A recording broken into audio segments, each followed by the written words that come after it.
Um tema tático muito importante no xadrez é a cravada. Imagine um alfinete colocado numa peça até o fim do tabuleiro, fazendo com que seja impossível se mover. A cravada é usada para imobilizar outras peças e para ganhar material. Às vezes no xadrez, dizemos ganhar material de maneira a descrever uma série de trocas onde você adquire uma vantagem. Existem dois tipos de cravada. O primeiro é a cravada absoluta. Nessa posição, o cavalo está cravado, pois caso se movimente, o rei estaria sob cheque da torre, o que seria ilegal. Já que o cavalo não pode se mover, isso significa que a dama em D4 não tem nenhuma proteção. As pretas podem simplesmente capturar a dama e as brancas não podem recapturar, porque há uma cravada absoluta no cavalo. Vejamos outro exemplo. Nesta posição, o peão de C7 está cravado pelo bispo. Repare que o peão pode se mover, mas nesse caso, o bispo iria capturar a dama.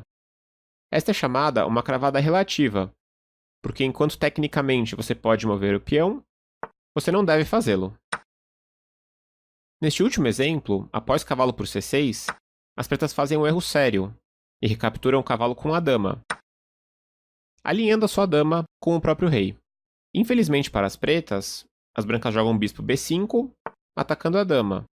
E as pretas gostariam de mover a dama, mas isso não é possível, porque está sob cravada absoluta ao rei. E se as pretas capturam o bispo, a dama será recapturada pelo cavalo branco de C3.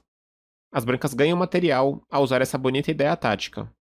Chegou a sua vez de praticar a cravada. A maior vantagem de cravar uma peça é que ela não poderá se mover. Isso frequentemente dá ao atacante um lance extra, para fazer a cravada ainda pior. Se uma peça está cravada, não há por que fazer a captura de imediato, já que a peça não pode fugir. Se você lembra da lição sobre ataques e defesas, saberá que é importante continuar a adicionar atacantes para exceder o número de defensores. Vejamos alguns exemplos. Nessa posição, as brancas usam o bispo para cravar a torre. Repare que ela não pode se mover porque o rei está atrás dela.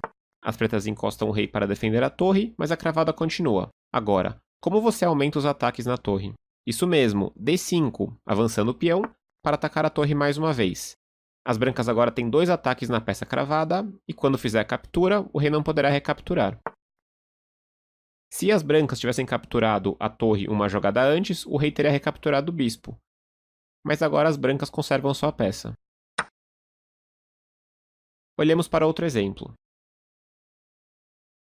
Nessa posição, o cavalo branco está cravado à dama.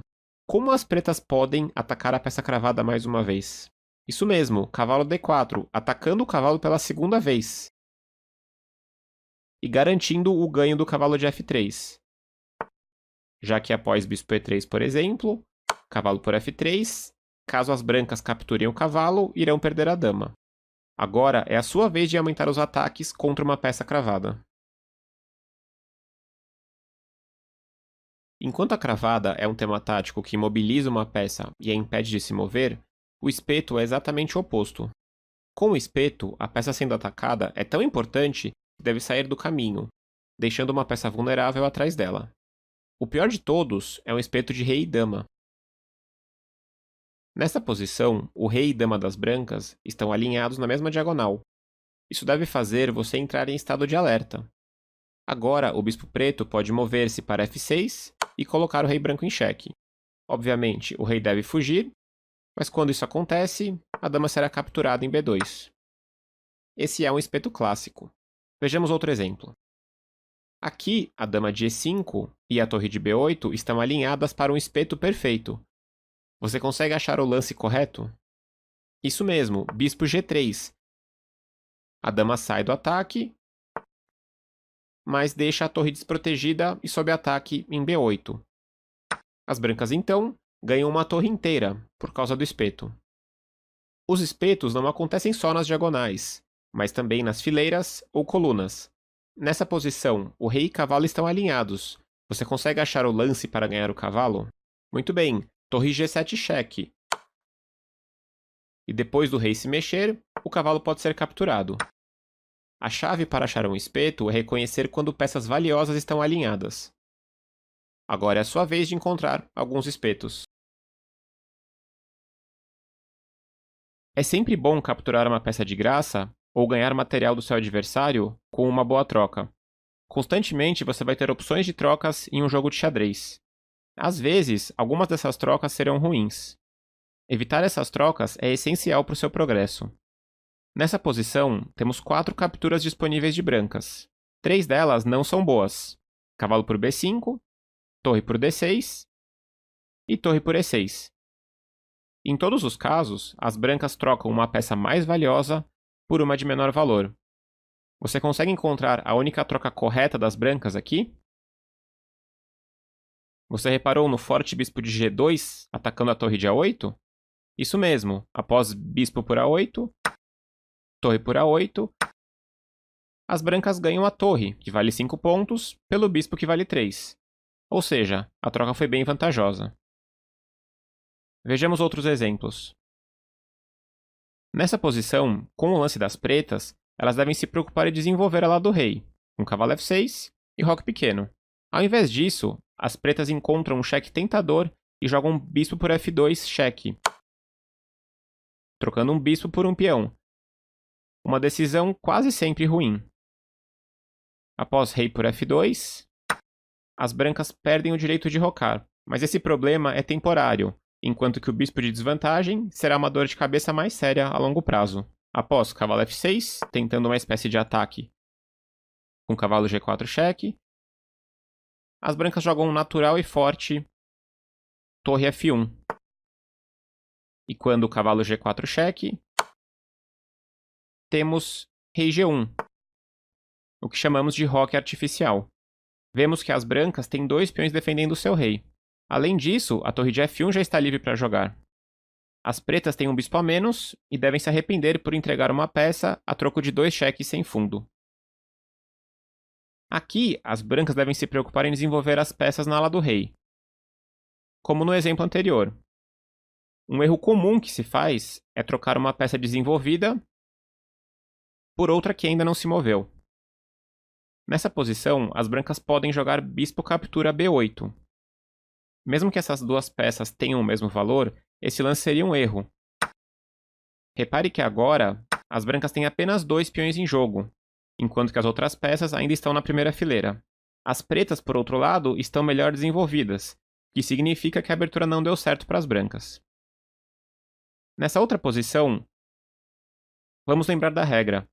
Você não deve trocar uma peça só porque você pode. A captura do cavalo, com o bispo de B5, seria uma perda de tempo. As brancas, ao invés disso, colocam seu rei em segurança e fazem um roque pequeno.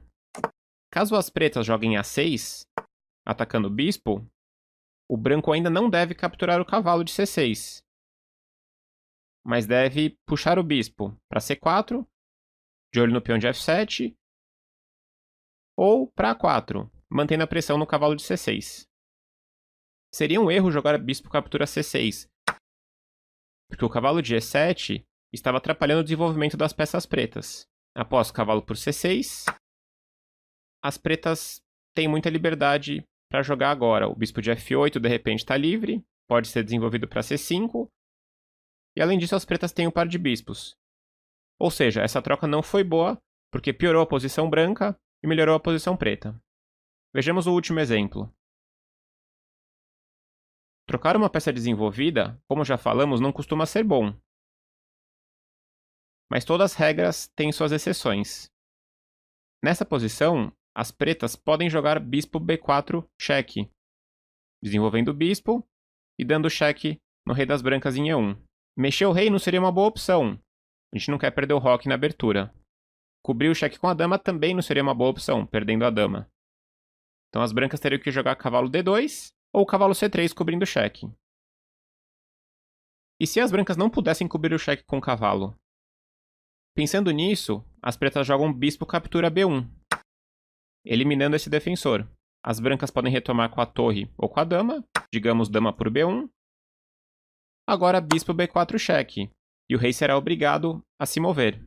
Rei D1, e temos roque para as pretas. As pretas estão com o rei bem seguro em G8, enquanto que o rei branco pode ser um alvo de ataque no meio jogo. Agora é a sua vez de evitar as trocas ruins.